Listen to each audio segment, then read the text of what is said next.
welcome back to a long overdue episode of Wit, Grit, and No Bullshit with your girl Sin City. As I told you guys, I took a long break.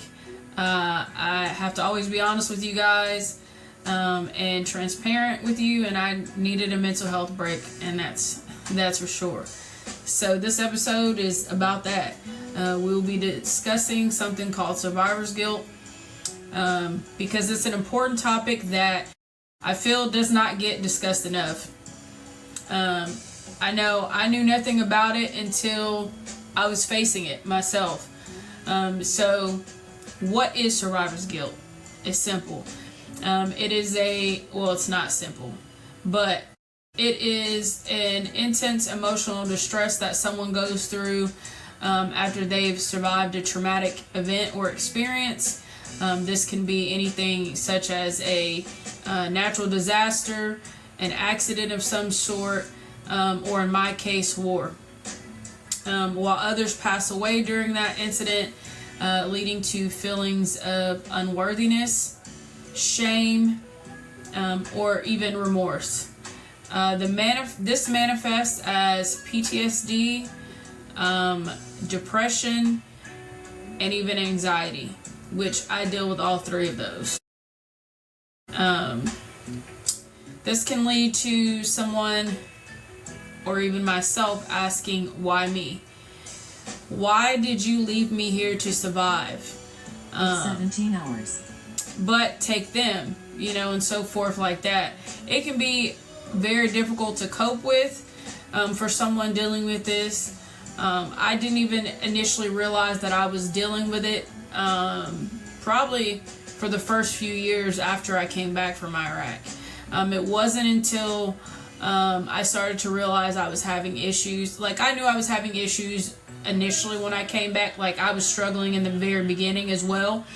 But when I tried to seek help, the doctor that I saw, tried to blame it on hormones, tried to blame it on everything but PTSD. She didn't want to diagnose me. And so I coped with it on my own. I dealt with it.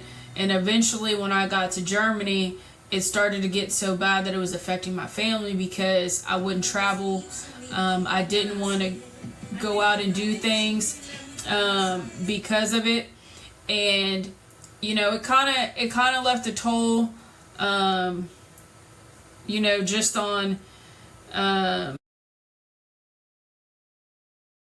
just on having to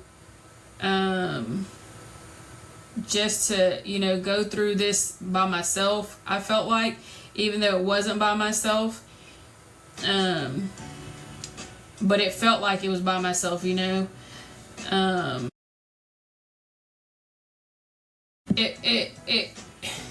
It became a lot because, like I said, I wouldn't travel, I wouldn't do anything, and people at work would be like, you never take leave, you never go do these things with your family. And I was like, really? I didn't want to tell people that I didn't like crowds, that I didn't like being in the environments of like people just being all around. Like, none of that felt like anything I wanted to do.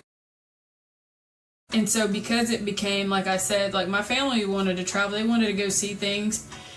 When friends would come visit, and I just didn't have a desire to want to do that. And so I finally went to get treatment because it was becoming such an issue. And when I finally started to receive that treatment for my PTSD, and we started, diving into my whole experience in Iraq and the things that I saw and did, it became very apparent that it wasn't just about the things that I did. It wasn't just about the things that I saw. It was also about still being here when so many people weren't. For me, it was difficult because we lost 6 people in 6 months. That's a lot for anybody, to have to handle so many deaths so quickly. But we got in country in August. We had our first death within the first 2 weeks of us being there. And then we lost 2 people, one of which was my teammate, 3 months later, I believe. And then following his death and one of our lead officers' death in January is when we lost 3 more people, because we lost the whole EOD team. We lost Team Lima in January of 2007. So like we lost my teammate in the XO in December, the 2nd and 3rd, and then we lost Team Lima in January, literally a little over a month later. You know, so that's a lot for someone to process. And I think the part that made it so hard is that one of those members of the team, Liz, helped me to write my eulogy for my teammate. You know, and the crazy part is me and Liz didn't get along in the beginning. Even when we had interactions in training, because she happened to be in some of the training environments that I was in prior to getting there. And then when we got there, you know how females are we're just catty. We don't really get along with each other in general. But in that instance, like, none of that mattered. You know what I mean? When I lost Keith, it didn't matter that we had issues prior to that. She sat down and listened to me. She helped me, you know, get through writing it. Didn't judge me when I'm sitting there crying, trying to write this eulogy. She was just being a person. And that made me look at Liz a lot differently. Obviously, me and her had kind of not really had too many issues prior to that, because once we started going out on missions together and we started to actually get to know each other, a lot of the other dumb stuff that we probably thought was dumb in the beginning didn't really matter once we started going on missions. But then when Keith died, that made me look at her in a completely different picture, you know, completely. Because she didn't have to be there for me. She didn't have to listen to me. She didn't have to help me, you know, write my teammate's eulogy. But she did. And I will forever be grateful to her for that. And I will never forget her. Not just because of that, but just in general. Team Lima in general was a great team. Learned a lot from them. Loved being out on missions with them. Just because they had so much energy, and that team really acted like a family. Like, they loved each other. They took care of each other. And I feel like a lot of the EOD teams that we were out there with were like that. They treated each other like siblings. They took care of each other. They looked out for each other. So it was different, you know what I mean? Because in my career field, you really didn't have a lot of those experiences, because we didn't really do team deployments that often, except back then. Back then it was more prevalent. I don't know. It's just, obviously, like the other night, me and my daughter were talking, and she asked me, do I regret joining the military because of those experiences, especially my experiences when I was in Iraq, because of, you know, having PTSD and depression and stuff now. She, you know, asked me if I regret joining and having those experiences, and I said absolutely not, because I wouldn't be the person I am today had I not gone through those experiences. Do I hate that I lost friends? Absolutely. Do I hate that I had to go through the pain of losing people? Yes. But I wouldn't be who I am today. I wouldn't be the person who cares for people like I do. And it's 100% because of those experiences. It's 100% because of the things that I experienced out there. So no, I wouldn't change the fact that I joined. I wouldn't change that I went through those experiences, because everything happens for a reason. Regardless if you believe it or not, everything happens for a reason. You go through experiences and things in life for a reason.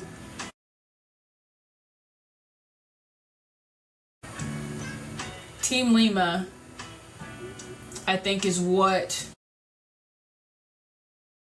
really is the main part of my survivor's guilt. Like, I have survivor's guilt from all of the people we lost, but Team Lima, I think, is what it truly stems from. Because every time I went out on missions with Lima, I rode in the vehicle with them, and I was usually with them. And I loved being with them because I was learning from them and watching everything that they were doing, from how they operated, how they sent the robot out, like everything. So I loved being in the vehicle, not even with just Lima, but any of the EOD teams, because I felt like I learned something every mission. So I would have been in the vehicle with them.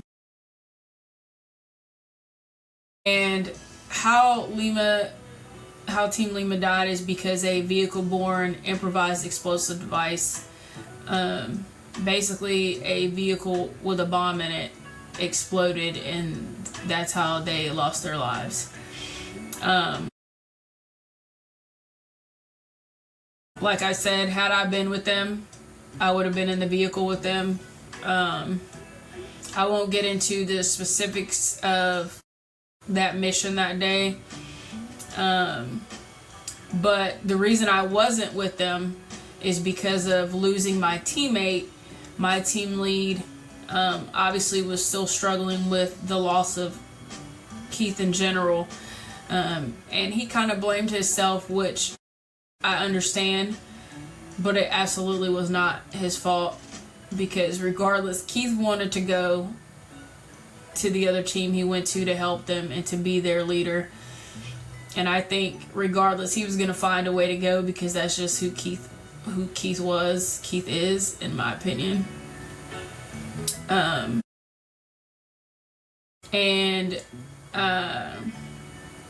He just didn't think I was in the right headspace to go on that mission. They were going to a very dangerous area that we know is very dangerous. Every time we went to that operating area, we knew we had to be on our toes. You had to pay attention to the surrounding. You had to always be looking over your shoulder, because it was just not a good operating area, and we knew that. And he just didn't think I was in the right mind space after losing Keith and Captain Evans to go down there. So I 100% understood why he said no. It hurt, because I wanted to go and I wanted to be on that mission. But I stayed behind. But all I do, especially around this time of year, is replay how I think that mission happened, and of what I think I would see had I been there. And that I would have probably been right there, probably helping Liz to load the robot back into the vehicle. Yet I wasn't. But that's what gets stuck in my head and replays over and over. And constantly wondering why. Why me? Why I got to come home when 6 of my friends didn't. Especially like when you're going through tough times in your life, or you're not getting to the places that you wanted to get, or experience the things you wanted to experience. You're like, but you kept me here for a reason. You wanted me to come back. You wanted me to survive. What is the reason? Because I'm not getting to the point that I wanted to achieve, or I'm not making the goals that I wanted to make. Why? Like, why am I still here if I'm not doing these things? Clearly you kept me for a reason. Clearly there's a purpose, but what is that purpose?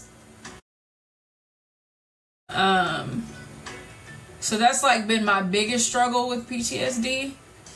I think, especially when it comes around every year to these anniversaries. August, December, January. And then what doesn't, I don't know if I already said this or not, but what doesn't make it any easier is when we came back from Iraq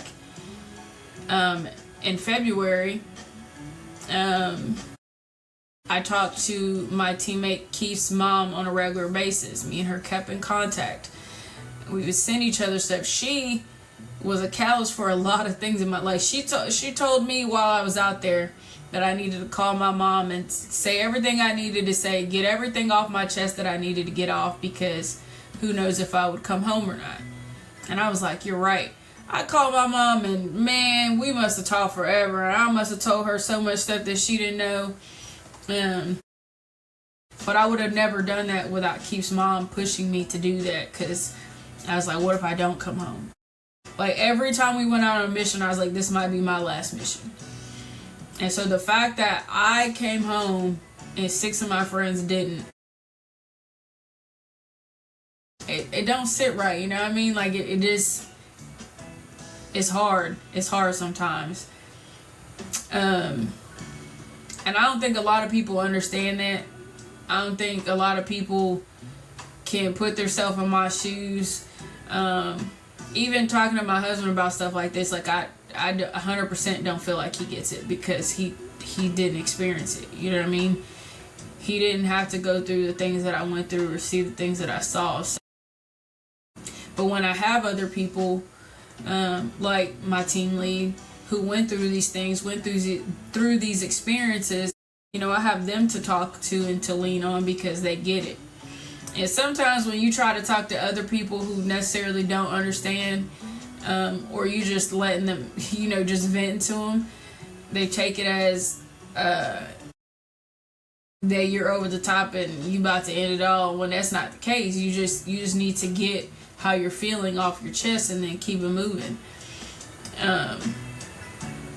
But it's completely understandable from the outside looking in for somebody who doesn't experience this or go through this. And I tell you this story, and you know, it's going to be a very short episode today, because this is the welcoming back episode, coming back into the new year, and kicking these back off. We're going to try and determine, I think Saturdays will be the days that the podcast is done moving forward, just because it's easier. And we'll keep it anywhere from 15 minutes to 45 minutes. May go an hour on days that we have guests. But for the most part, the minimum will be 15 minutes and then up to an hour. But just to get back into this, and it's never going to be the same. It's going to always be something different. But the whole point of why I told you guys this story today is not for sympathy, but it's to show you that everybody's human and everyone goes through things in life. It's important that you acknowledge those struggles, to talk about it, and to know when you are not okay. It's also important to be able to ask for help, to know the signs when you are struggling, and to get help when you know you can't handle it alone. It is also okay not to be okay. It is actually not a sign of weakness like some may think. It's actually a sign of strength. So don't be afraid to ask for help. At the end of the day, you are human, and you are never alone. Please reach out if you need to talk. I'm open to conversations at any time, but also you can reach out to your local Centers for Mental Health, or you can contact the crisis text line. You just text home to 741-741, or you can dial 988 Lifeline. This concludes this episode of Wit Grit and No Bullshit with your girl Sin City. Until next time, love, peace, and fish grease. I'm out.